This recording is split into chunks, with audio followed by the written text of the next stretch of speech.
بسم اللہ الرحمن الرحیم۔ السلام علیکم۔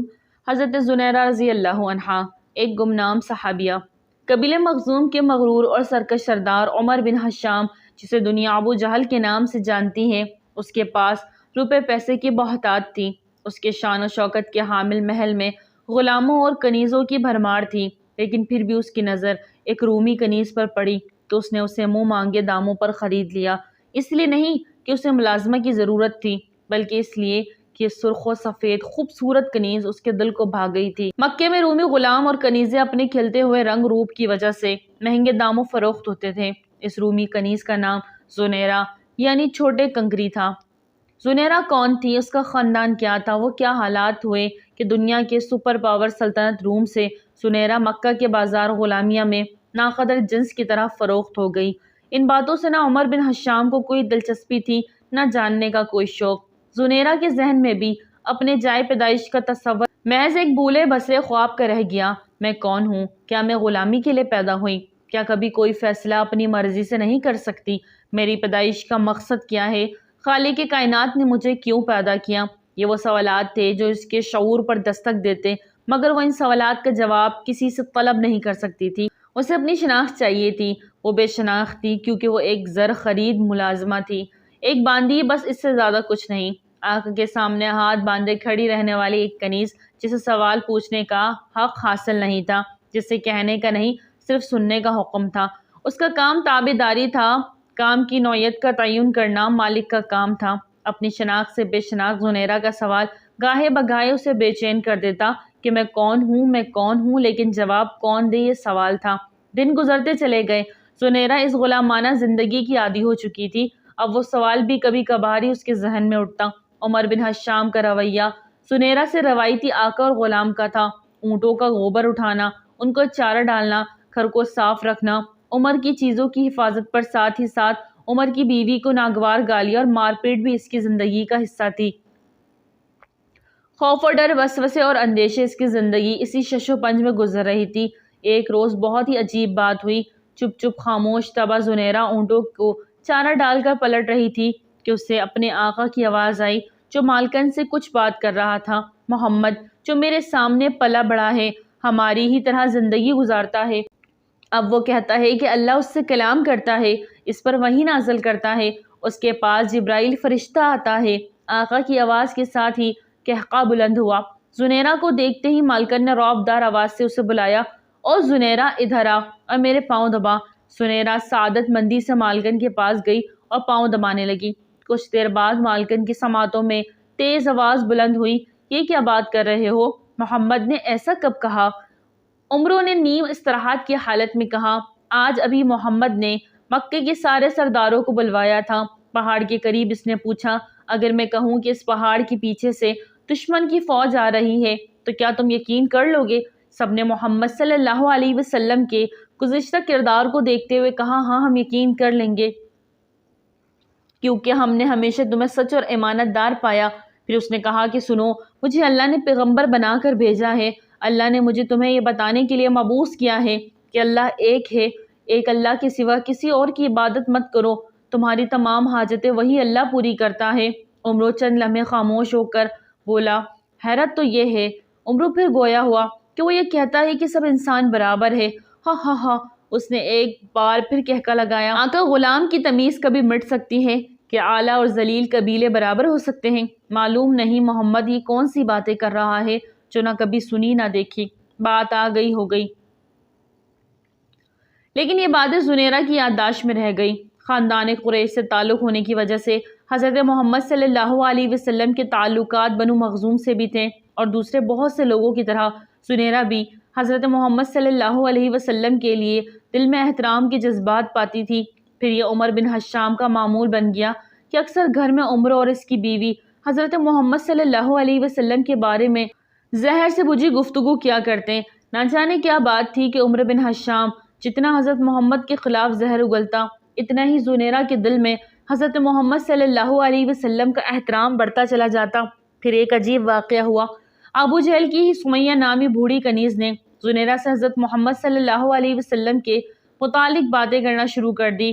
ایک رات سمیہ نے بتایا کہ آج شام سمیہ رضی اللہ عنہا ان کے شوہر یاسر اور 2 بیٹوں عمار اور عبداللہ رضوان اللہ علیہ مجمعین نے اسلام قبول کر لیا ہے، اور زنیرہ کو ہدایت کی کہ یہ بات کسی کو نہ بتانا۔ حضرت سمیہ رضی اللہ عنہا کا خاندان چوری چھپے نور نبوت سے اپنے قلب کو منور کر گیا۔ سمیہ رضی اللہ عنہا نے زنیرہ کو بتایا کہ رسول اللہ صلی اللہ علیہ وسلم اللہ کا یہ پیغام لے کر آئے ہیں کہ اللہ ایک ہے، اللہ ہی کی عبادت کرو اور اپنے تصور و خیال سے بنائے گئے تمام بتوں کو توڑ پھینکو۔ اللہ نے ہر انسان کو آزاد پیدا کیا ہے، سب انسان آپس میں برابر ہے، نہ عربی کو عجمی پر فوقیت حاصل ہے، نہ ہی عجمی عربی سے بڑھ کر، نہ مرد کو عورت پر فضیلت ہے اور نہ ہی عورت کو مرد پر۔ اللہ کے نزدیک بزرگی کا صحیح حقدار اور پسندیدہ وہ ہے جو متقی ہے، جس کے اندر اللہ کی صفات کا نور ٹھاٹے مار رہا ہو۔ ان باتوں میں زنیرہ کے بے شمار سوالوں کا جواب موجود تھا۔ اس کی بے چینی اور بے قلی کو قرار آ گیا اور سکون کا احساس دل و دماغ میں پیوست ہو گیا۔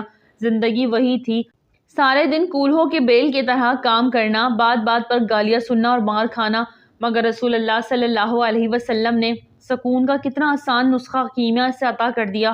ایک روز نہ جانے کس طرح وہ سمیہ رضی اللہ عنہا کے ساتھ بارگاہ رسالت میں حاضر ہوئی۔ سراپا محبت و رحمت ہستی نے شفقت سے اس کے سر پر ہاتھ پھیرا اور دعائیں دی۔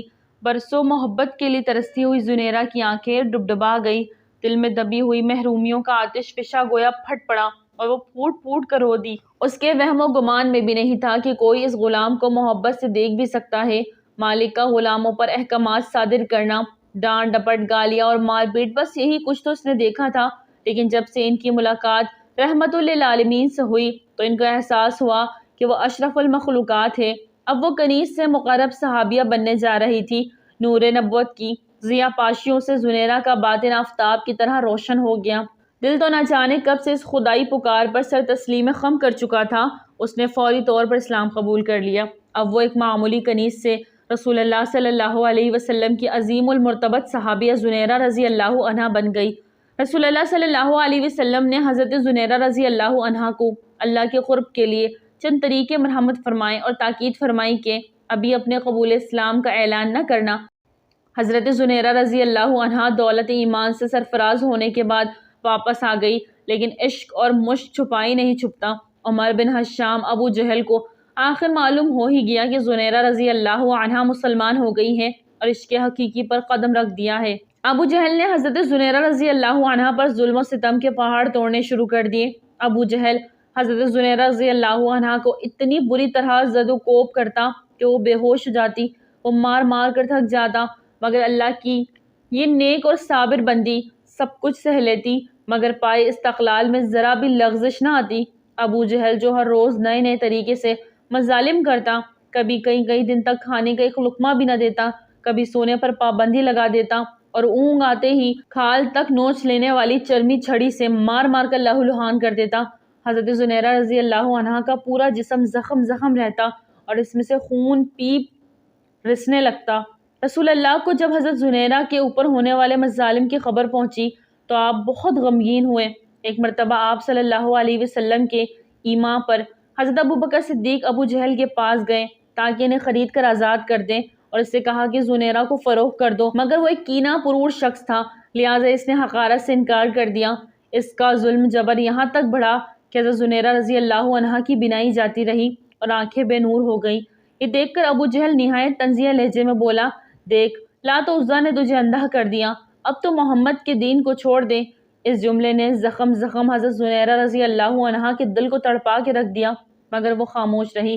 یہ بات اتنی مشہور ہوئی کہ مشرکین حضرت زنیرہ رضی اللہ عنہا کی مثال دے دے کر مسلمانوں پر جملے کسنے لگے کہ دیکھو زنیرہ کو لات و عزیٰ نے اندھا کر دیا۔ ایک روز چند مشرکین نے یہ بات حضرت زنیرہ کے سامنے کہی تو حضرت زنیرہ نے تڑپ کر کہا، خدا کی قسم لات و عزیٰ لکڑی و پتھر کے بت ہیں، وہ کیا جانے کہ کون انہیں پوج رہا ہے اور کون نہیں پوجتا۔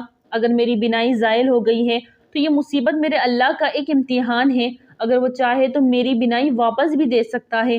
حضرت زنیرہ رضی اللہ عنہا کی بات سن کر سارے مشرکین نے طنزیہ کہکا لگایا اور زیادہ مضحکہ خیز انداز میں حضرت زنیرہ کی یہ بات سب کو ہنس ہنس کر بتانے لگے۔ پورے دن حضرت زنیرہ رضی اللہ عنہا کے اس بات کا تذکرہ کر کے شرک کے پیروکار کہکے لگاتے رہیں، مذاق اڑاتے رہیں اور مسلمانوں کے جذبات مجروح کرتے رہیں۔ آخر آپ رضی اللہ عنہا نے حضور صلی اللہ علیہ وسلم سے کفار کے رویوں کی شکایت کر دی۔ آپ صلی اللہ علیہ وسلم کی رحمت جوش میں آ گئی اور دعا ہو گئی۔ اگلے روز حضرت زنیرہ جب سو کر بیدار ہوئی تو ان بے نور آنکھوں میں روشنی آ چکی تھی۔ اب ان کی بینائی پہلے سے بھی کہیں زیادہ تیز تھی۔ حضرت زنیرہ رضی اللہ عنہا کی بینائی واپس لوٹنے کی خبر بھی مکے میں جنگل کی آنکھ کی طرح پھیل گئی۔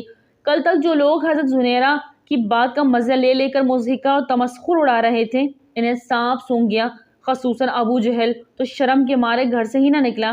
اسی روز حضرت ابوبکر صدیق رضی اللہ تعالیٰ عنہ ابو جہل کے پاس دوبارہ آئے اور کہا، اگر تم زنیرہ رضی اللہ عنہا کو فروخت کر دو تو میں اس کے دگنے دام دوں گا اور تم اس سے زیادہ طاقتور اور محنتی کنیز خرید سکو گے۔